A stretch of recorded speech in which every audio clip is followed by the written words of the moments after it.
Welcome to our channel. Today we how to back up HubSpot workflows and automation settings, detailed guide step by step clearly. Begin by logging into your HubSpot account. Navigate to the Automation tab located in the main navigation menu. Select Workflows from the drop-down options. Identify the specific workflow you wish to back up. Click on the name of the workflow to open it. Once inside the workflow, look for the Actions menu on the right side. Click on the Actions menu to reveal additional options.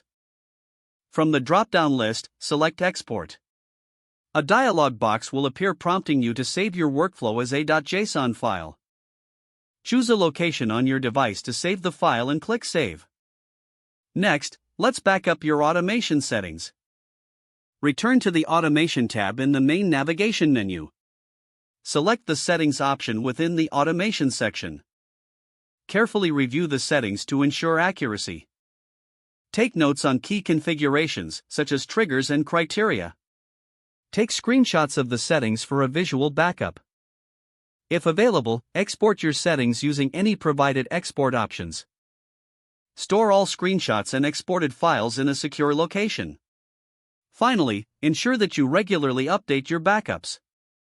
This will help you maintain the integrity of your workflows and automation settings.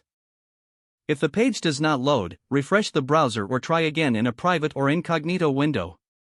Make sure you are using the correct email address, then retype it carefully to avoid small typos. If your password is not accepted, use the reset option and create a new strong password you can remember. Check your spam folder for verification or security emails, then complete any requested confirmation steps.